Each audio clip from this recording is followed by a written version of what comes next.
Well, again, guys. Tonight, something that most of you won't know about, really. Those of you who've known me for 40 years might know, but anyone who's known me for less than that won't have a clue about this. So tonight, I'm going to look at, at something that it's going to be a bit Marmite. This, so some of you are going to be turning it off. One or two of you may watch out of interest just to see where it's going. I've had a long-held interest in chess, and I can see some of you turn it off already. So that's just how it goes. Some of you'll turn off already, some of you'll still be there. So I've in my top 10 list that I've been doing, I've decided to do a top list of chess players of all time. I can see one person's still here. Hello. Hope you're enjoying it. But I've had to narrow it down to a top 7 really, because I didn't have many more favourites than that, and I'll go to the reason for that in a minute. It's just because basically, as a country, we don't have chess players because we're shit really. But anyway, so I'm going to go through the top 7 all-time rating, and there's an official rating system for this, so I can go through that. I can just quickly run through that. That can tell you who's my favourite, because my favourite isn't necessarily going to be the top one. It just doesn't happen, does it? So you don't have to have the favourite as your best player. So I'm going to go through the ratings 7 till 1, and just a little bit possibly about some of them. Anatoly Karpov. Now, he was part of the Soviet Union team. He inherited the title. He's in 7th place. He inherited the title of a guy in 6th place, Bobby Fischer, the American. Because what happened was Karpov got through qualifying tournaments and was scheduled to play the American Bobby Fischer, who was the world champion and grandmaster. Fischer had been number 1 for 4.5 years, and Karpov got through the qualifying and scheduled to play him, and Fischer wouldn't play him. He wanted a conditions on the tournament to say that if it was a draw, he retained his title. No games were to be drawn, they were to be played to the finish, because in chess, if it's a draw, you get half a point each, and if you get a win, it's 1-0. And then they add all the games up at the end of the series, and the winner's the winner. So Karpov, very much a product of the Soviet state, and even when you look at a picture of him, it's obvious probably that you'd guess he was a Russian from the 70s. That's what you'd guess. That's Anatoly Karpov, number 7. Number 6, Bobby Fischer, American, in and out of the chess rankings because he kept falling out with the authorities. He's a bit of a loose cannon, bit of a renegade. Brilliant chess brain. Died in 2008. He was in and out of the system. If he'd stayed in the system and stayed loyal to it and gone with the procedures that were in there and on the guidelines, he'd have reigned for a lot of years. That's him at number 6. Number 5, Veselin Topalov, Bulgarian. He was only in charge for just over a year. Quite a reckless player, not very good on defence. I wasn't very keen on him. Number 4, so he was number 5. Number 4 is Vladimir Kramnik. Now, he was a Russian.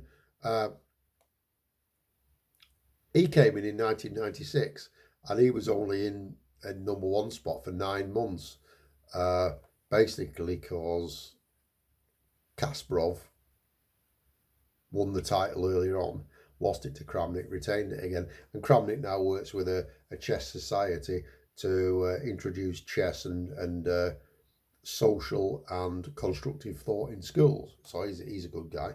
That's number 4. Then number 3 is Vishy Anand, Indian guy. He was 21 months at number 1, and he came in April 2007. Typical hard-working Asian academic, lots of logic, and a nice chap. Number 2, Garry Kasparov, first won the title in 1984 as number 1.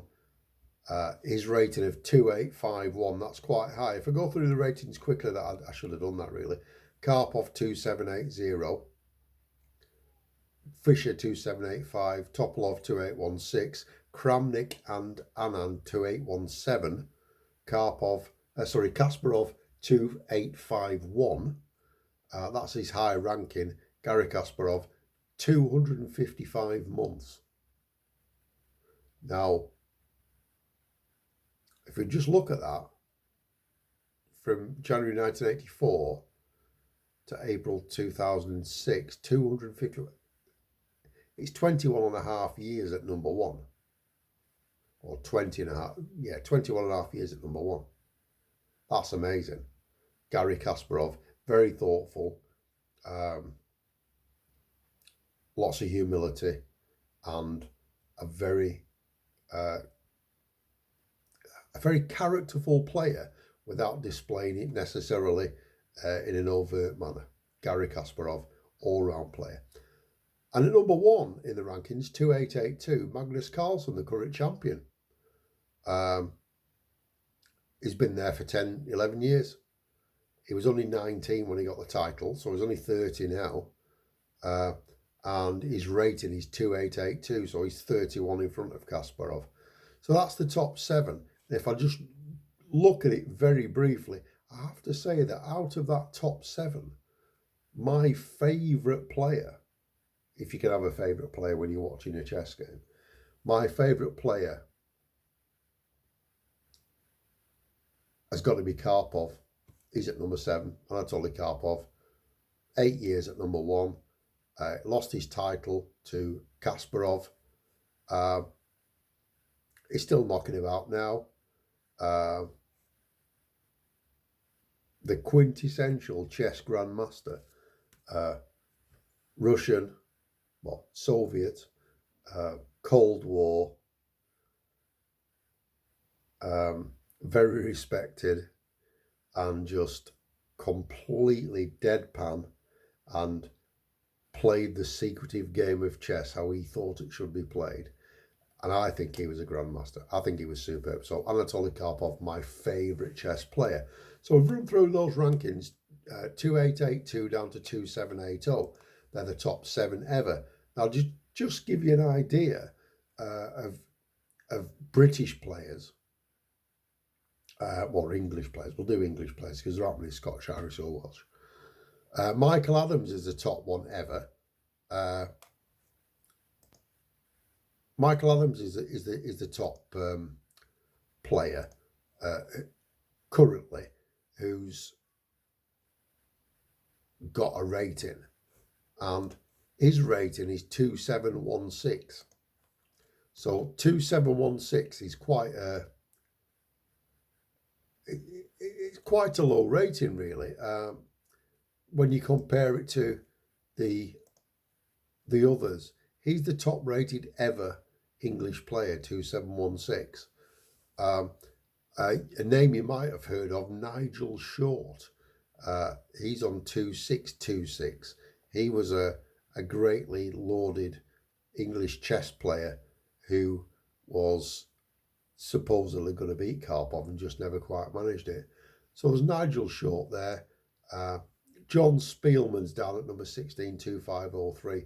But the best hope we've got is Michael Adams, who at 2716, to be brutally honest with anyone, is 25 ranked in the world. So he's struggling, really. So that's my take on chess. I do play quite a bit online. Most of you probably play poker, but I play chess online and I thoroughly enjoy it. Really sorry for the boring content here. I'm sure most of you switched off right at the start. Thanks for watching, guys.